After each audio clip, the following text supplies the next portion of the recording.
Sobiq er-xotin tasodifan elektrichkada uchrashib qolishdi. Ayol allaqachon ichkarida o'tirgan edi.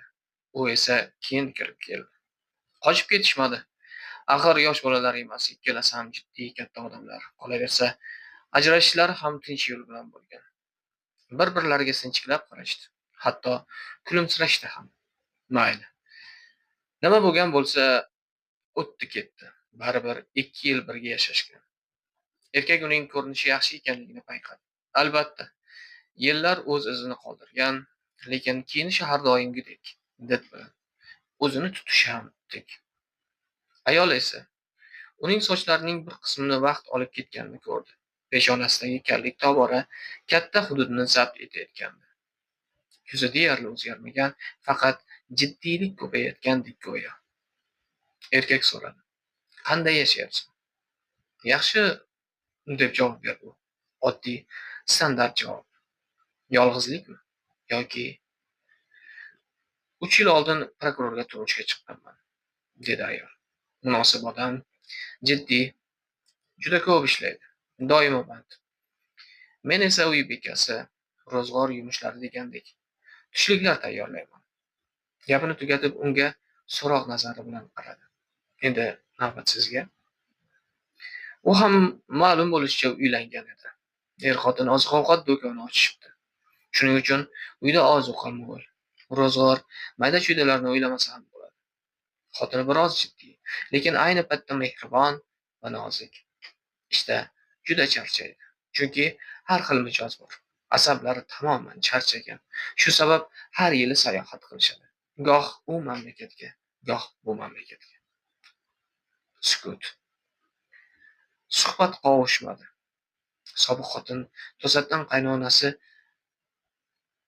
juda yaxshi ayol ekanligini hamda sobiq qaynona sog'lig'ini so'radi.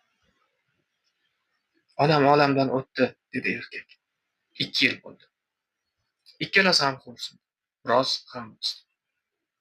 Erkak so'radi: "Prokuroring bilan uchrashguncha qanday yashading? Ajrashganimizga afsuslanmading?" Ayol boshini quvnoq chayqadi. "Yo'q, 1 gram." Lekin keyin baribir qo'shimcha qildi. Faqat boshida qiyin bo'lgan. Nima uchun qiyin? Izohlamadi. Sobiq eriga qaradi. "Senchi?" U ham boshini chayqadi. Lekin yolg'on gapira olmadi. "Juda azoblandim, lekin xotinim menga doim taskin berib keldi. Hozir yaxshi oilamiz bor, faqat bolalarimiz yo'q." Ayol tushunganday bosh irg'adi. Elektrichka peronga kelib to'xtadi. Tushishdi, bir-birlariga qarashdi, bosh irg'ab turli tomonga ketishdi. Erkak o'z xonasiga qaytdi. Oshxonada odam ko'p edi.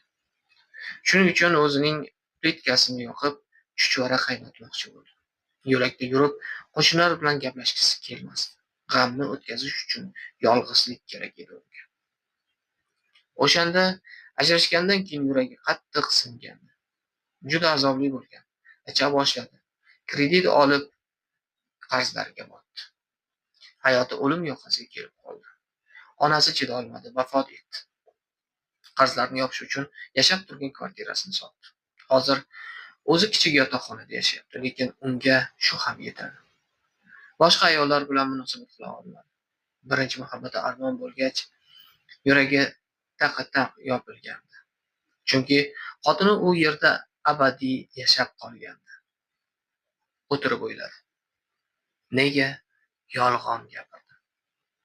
Ehtimol noqulay bo'lgani uchundir. Shu yoshga kirib yolg'iz va darbadar yashayotgandan uyalgani uchundir. Ayol ham o'z kvartirasiga qaytdi. Yurakda prokuror laqabli mushukni kutib oldi. Yuzchasi juda jiddiy. U ham o'yladi. Nega rostini aytmadi? Odamlar nega shunday narsa bor ekan-a? Samimiyatni yo'q qiladigan yolg'on va ikkiyuzlamachilikni bo'rttiradigan nimadir?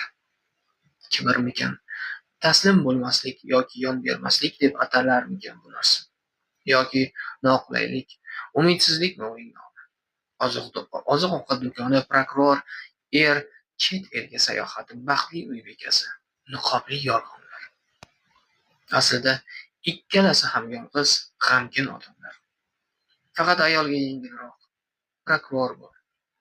Erkakda esa hech kim yo'q, hech nima yo'q va hech narsa qilib bo'lmaydi. Chunki o'rtada devori bor. O'tmish xatolarini tuzatishga yo'l qo'ymaydigan, nomi turlicha ataluvchi devor. Facebook'dan olindi.